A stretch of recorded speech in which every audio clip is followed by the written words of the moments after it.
understand that there was some interest in chatting after today's City Council meeting, so happy to entertain your questions. Mayor, thank you. Sure. It was actually an interesting chatter during the meeting. I mean, first of all, the meeting, still so many technical issues, but besides that, it did end rather abruptly, and Alderman Beal felt that he had one more issue that he had put on the table, and that Kim Fox was actually waiting by Zoom to be part of the discussion. Why was Kim Fox not part of today's presentation? I don't believe that that's accurate.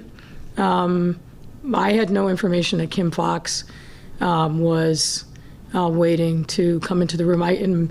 I would check that. I think there may have been somebody, a representative from her office that may have been there, but I do not believe that so. And let me also just push back a little bit on the premise of your question.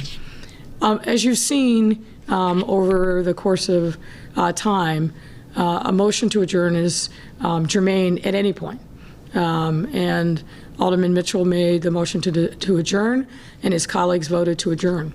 So that could have come at the very beginning of the meeting, could have come in the middle. It came where it came, and the members of the body voted to adjourn.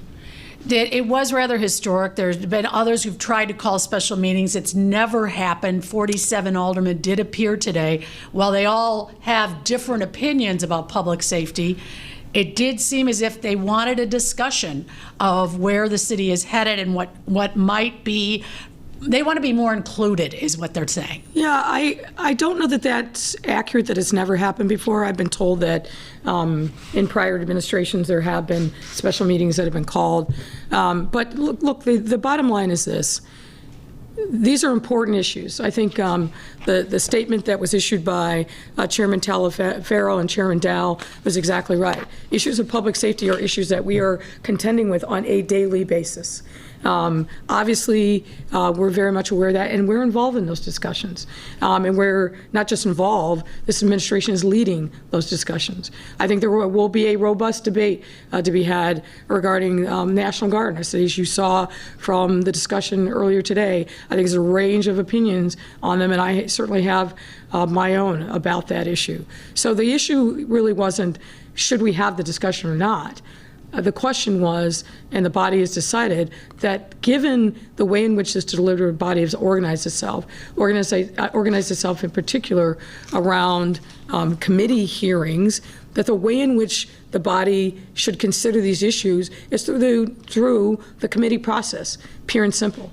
I think it's unfortunate, as Alderman Taliaferro and Alderman Dow indicated in their statements, that the two of the proponents of, or at least maybe three of the proponents of today's special meeting never reached out to even raise the question with them.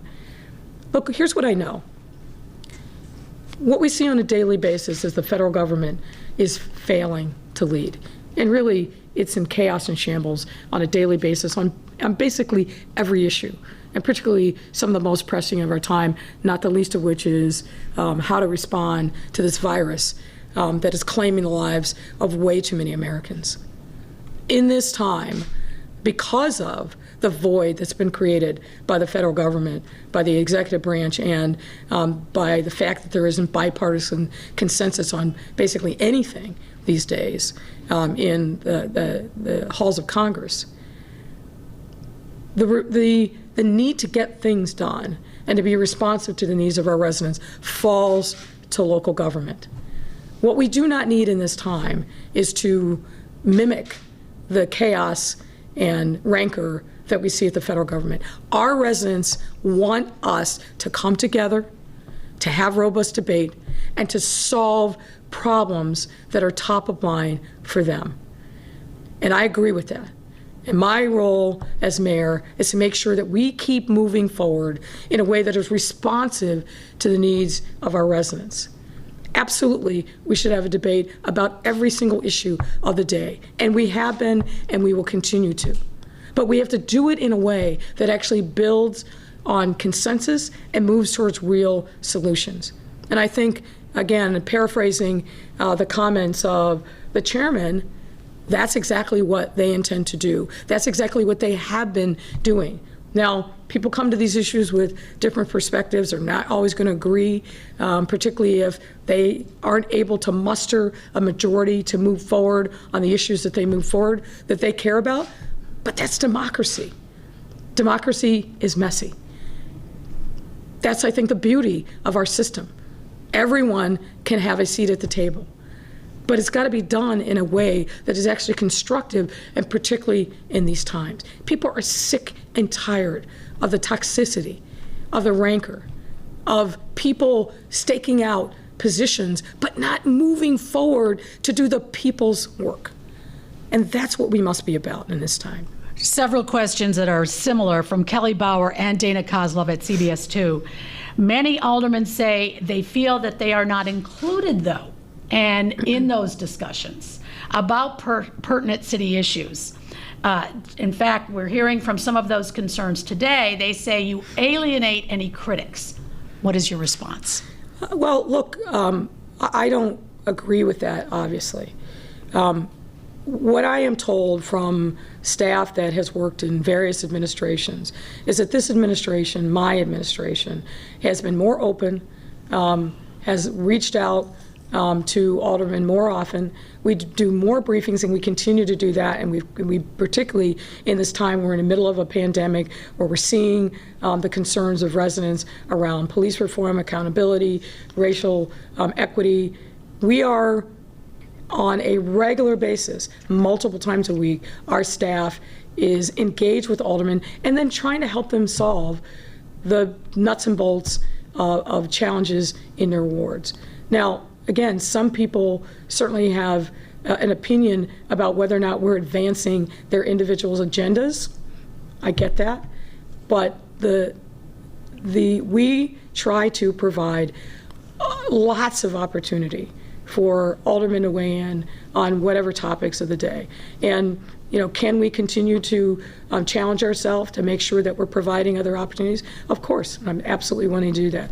Every alderman has my cell phone number. They don't hesitate to reach out. I am engaged with many of them, and some of the ones who said certain things today that are different than what we see in private. But that doesn't matter.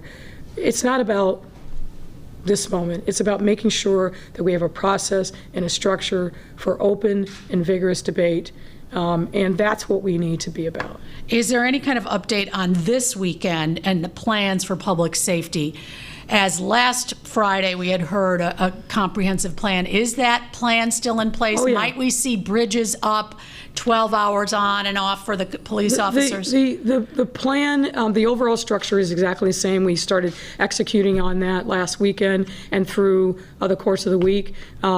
Whether or not we do some additional things like having the bridges up really depends upon what we're seeing and what we're hearing from an intelligence perspective. And I'll defer to the superintendent on any particulars, but there's a meeting later this afternoon to kind of set the course for what the deployments will be for tonight and over the weekend. And we're hoping for a quiet weekend, but we're going to be diligent and ready because that's what the times demand. From Greg Hines at Cranes. Cranes has reported that at a time when the city's economy could not be more stressed, the city's representative as a business center is doing not so well. World Business Chicago, the city's job recruitment agency, is cutting a quarter of its jobs. Why don't you give them more help, especially since you're opposed to any layoffs? Well, the news about World Business Chicago is really old news. I think they made that announcement about 3 weeks ago. And obviously in these austere times, everybody's got to look at ways in which they can tighten their belt. I have great confidence in Andrea Zopp. We've spent a lot of time over this course of this summer talking about the path forward, what must be necessary so that they can fulfill their core mission. But obviously, when you have an organization as World Business Chicago is, that's dependent upon revenues coming from the city and the state, and we're faced with these challenges, we can't pretend that it's business as usual. Andrea Zopp made some tough but I think necessary choices around staffing, but also focused on making sure that the core activities of World Business Chicago continue on. Probably got time for two more. Okay, Joe Biden's speech last night, there were many looking to see, was he capable? Does he have the capacity? Was he presidential? I know you're going to say yes, but was there anything about that speech last night that gave you the thought, okay, this is where we're headed, and the team is the right team for the times? Well, I felt that they are the right team from the time that Kamala Harris was announced, and we knew what the team was. I think what we saw, not just focused on last night, and I'll talk about that in a moment, but over the course of this week, all of us were wondering, what will a virtual convention look like? Will we be able to see the energy generated from that, that inspires people? And I think one of the things that the people that produced the convention did well, the DNC and obviously the Biden team, is bring in the voices of ordinary Americans from all across the country who have very different perspectives, but all, I think, united in a desire to have a country that reflects their lived experience. And I think the thing that Joe Biden drove home last night is that he is one of those people. Right? Grew up in Scranton, had a father that struggled financially, had to make a lot of sacrifices, himself also with the stutter. And I got to tell you, that young man that spoke last night from New Hampshire, lights out, did a tremendous job. I don't think there was a dry eye in the House listening to him. We forget oftentimes the struggles of our children and when they are different in any way. And I think that what Joe Biden brought home last night is that he understands the trials and travails of ordinary people because he's lived them in his own life. There was a moment in the speech, and you probably noticed this, when he was talking about his son Beau, where he had to pause for a moment because the memory of his death is clearly still raw for this father who loved his children desperately and did everything he could to support them. That's the kind of person and the kind of man that we need in the White House, who is not so divorced from the circumstances of everyday people that he doesn't feel what they feel. So I thought the speech was a home run, but it was the crescendo on, I thought, an extraordinary week in a convention that we didn't know what it was going to be, but it was something pretty special. And I would hope that conventions in future years will build in the opportunity for ordinary citizens, residents, people feeling anxiety and inspiration to have their voices heard front and center. I thought they did a fantastic job. And then one last one that I've just received, Mark Conkle is asking, is there a chance of reconciling with some of those who you have an obvious rift with? He's suggesting a peace circle. Mark Conkle suggesting a peace circle. Let me just pause on that for a moment. Look, I am always open to trying to get things done for people. And despite the things that you see, there is dialogue. There's ongoing dialogue. And particularly with members of my staff. There are things that aldermen need to solve problems in their wards. And we are here to make sure that the people are always served, regardless of whether or not I personally agree or they personally agree with me. The residents deserve our best efforts always. Always. And let me just say one other thing that I thought would come up but hasn't. This discussion about the National Guard. I've been thinking a lot about that, of course, but I want to give my perspective on this issue. I grew up in Ohio, as many of you know. I grew up just down the road from Kent State. And I was 7+ years old when the news happened on that May 4th day in 1970 that National Guardsmen killed students on that campus. That was a huge moment in my young life. And of course, it was all over the papers, it was all over the news. The then governor was, I think, unrepentant in sending in the National Guard in an environment that really didn't require that kind of force. So I grew up with that memory deeply embedded in me. And while I absolutely understand the concerns of those across our city who are worried about their safety, what I know from that experience and what I know now is that National Guard has a very different set of training, very different perspective on force. They're military. They are told if there is a conflict, put down the conflict and use all means possible to do so. With due respect to my fellow mayors across the country, I watched with great interest when National Guard went into some cities in the north and also in the south. And I will say, with disastrous consequences. I don't want a circumstance where we bring in a tool that isn't the right tool for the moment. I have a lot of conversations with the governor on a range of different issues, this being one of them. Of course, I know that resource is available, and as you know, at the end of May, beginning of June, I asked for and we received the National Guard here in our city. Since that time, we've made, I think, substantial strides in making sure that we have the deployments of our police in areas where we are challenged most by violence. And in addition to that, we have had the ongoing support of our sheriff's police, and I have to thank Sheriff Tom Dart for that. And we've had the ongoing support of the Illinois State Police, and I have to thank Director Kelly for that as well. We are in great coordination and cooperation with them. They are here on the ground with us as a backstop to the resources that we otherwise have in our police department. I'm not going to hesitate to do everything that I can to keep our residents safe. That is my solemn primary obligation.